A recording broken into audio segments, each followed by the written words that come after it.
down in Virginia today, doing a little road trip with my family through the area, and I took my son to a few different like historical sites, like Civil War battlefield sites in Fredericksburg and Charlottesville and some different places.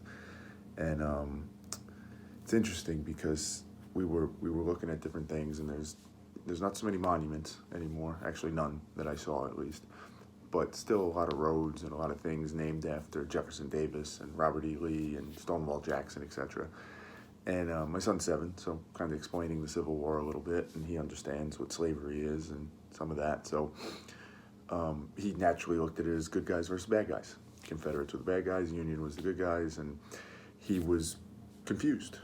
Why is the road named after the bad guy? Why did the villain get the road named after him? Why did the bad guy get, a building named after him? And I was trying to give him an objective answer, but also the right answer, right? So I tried to speak a little bit about, it's a good question. I'm not really sure why. I don't know that they were necessarily bad people. They just did some bad things and had some bad beliefs and kind of threw that whole spiel.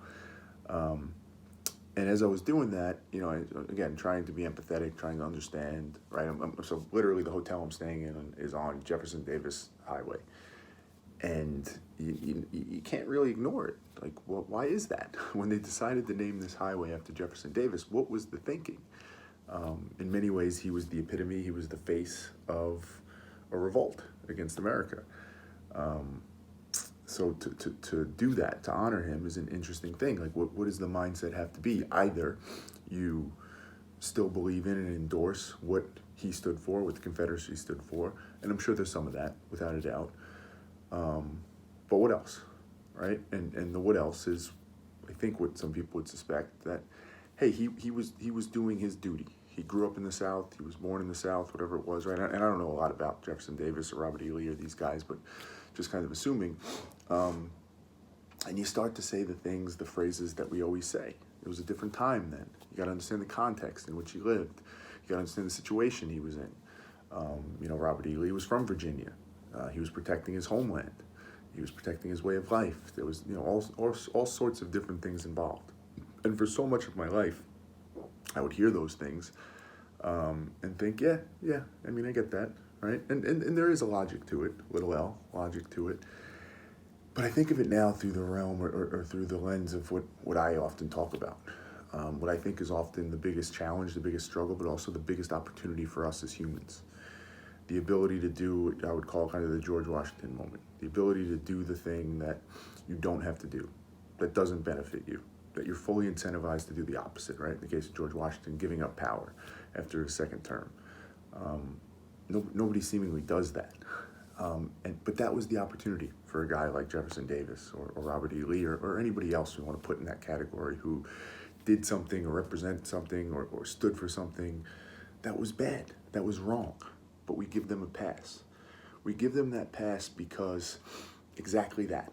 There was nothing in that moment that forced them to do the right thing, quote unquote right thing, right? They had the cognitive outs. They had them all. They were totally motivated and incentivized to do the thing that was easy. It doesn't mean the thing they did, they necessarily were evil in doing it and that there was malicious intent there or anything like that. It's just from where I sit, and this isn't coming from a place of claiming that I have it, because I don't think I've done anything to earn the belief that I have it. There's certain times in life where you'll hit those moments where you have the opportunity to do something special. You have the opportunity to look at the math, right, the figurative math, and say, everything about this tells me I can go left. I can go do this thing. I'd be totally fine. Nobody would question me in the moment. Everything's great. I'm incentivized. I'm motivated to do that. There's no reason for me to go right. But you know what? I'm going to go right because I know it's the right thing to do.